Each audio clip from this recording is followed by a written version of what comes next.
ആഗ്രഹിച്ചു പോയിരുന്നു അല്ലേ? ഒരാഗ്രഹവും ഞാനങ്ങനെ മനസ്സിൽ സൂക്ഷിച്ചു കൊണ്ടു നടക്കുന്ന ആളല്ലെന്ന് നിനക്കറിയില്ലേ? അതുകൊണ്ട് തന്നെയാ ഒരു പെൺകുട്ടിയോടും അങ്ങനെ പ്രത്യേക താല്പര്യം തോന്നാത്തത്. ഇത് പക്ഷേ അവള് മനസ്സിലെങ്ങനെയോ കയറി കൂടിപ്പോയി. അത് അവളുടെ സൗന്ദര്യം കണ്ടിട്ടൊന്നുമല്ല. അതിനേക്കാൾ സുന്ദരിമാരായ എത്രയോ പെൺകുട്ടികളെ ഞാൻ വേണ്ടെന്ന് വെച്ചിട്ടുണ്ട്.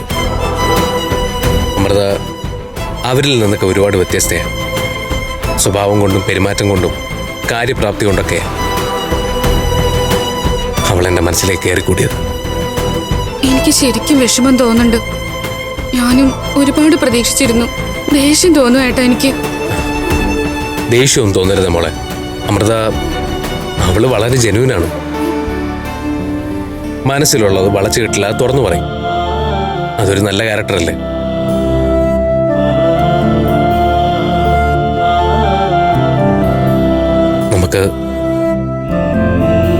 നമുക്ക് അവളെ മറക്കാം. അങ്ങനെ ഒരാളിനെ കുറിച്ച് ചിന്തിക്കാതിരിക്കാം. അബേട്ടന് അതിന് കഴിയോ? കഴിയണം. ലോകത്ത് അവള് മാത്രമേ കൊള്ളാവുന്ന പെണ്ണുങ്ങളായിട്ടുള്ളൂ. എനിക്ക് ദേഷ്യമല്ല, വാശിയാ ഇപ്പൊ തോന്നുന്നേ.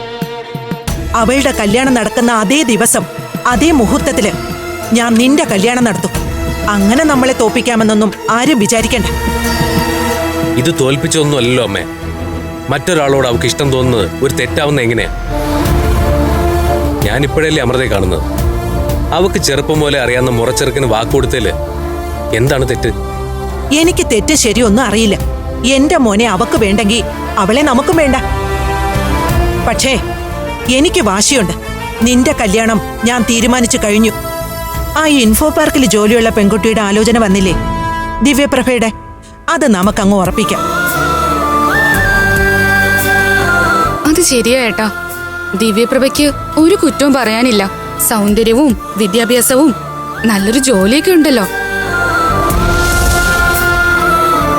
കുറച്ച് ഫാഷനബിൾ ആണെന്നല്ലേ ഉള്ളൂ. അതൊന്നും സാരമില്ല. നമ്മുടെ കൂടെ കൂടുമ്പോ രീതികളൊക്കെ മാറും. തൽക്കാലം ഒന്നും വേണ്ട. വേണം. അവളെ വേണ്ടെങ്കിൽ വേണ്ട. ബ്രോക്കർ ഗോപാലിനോട് പറഞ്ഞ് ഞാൻ വേറെ കൊള്ളാവുന്ന ആലോചനകൾ കൊണ്ടുവരിക്കാം. എന്റെ ചെക്കന് കൊള്ളാവുന്ന ഒരു പെണ്ണിനെ കിട്ടാനാണോ പാട്? അതിനിങ്ങനെ ധൃതി വെക്കണ്ടല്ലോ അമ്മേ. നീ ഇനി കൂടുതലൊന്നും പറയണ്ട. എന്നെ അനുസരിച്ചാ മതി. അമ്മേ, അമ്മേ.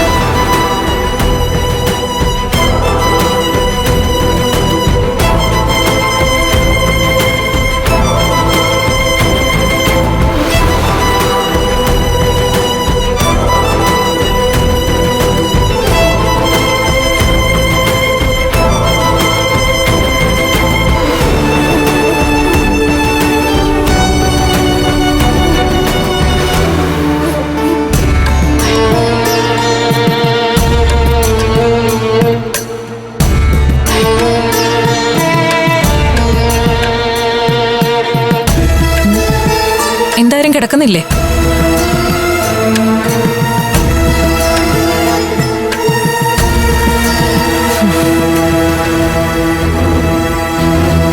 നിങ്ങളുടെയൊക്കെ ഇരിപ്പ് കണ്ടാ തോന്നും ഞാൻ എന്തോ വലിയ തെറ്റ് ചെയ്തോന്ന്. ഞാൻ പിന്നെ എന്താ വേണ്ടത്? സുമേഷേട്ടന് കൊടുത്ത വാക്ക് തെറ്റിച്ചിട്ട് അഭിമന്യുവിനെ സ്വീകരിക്കണമായിരുന്നോ? അതിനും വേണം ഒരു യോഗം. എന്താ? ഞാനൊന്നും പറഞ്ഞില്ലേ.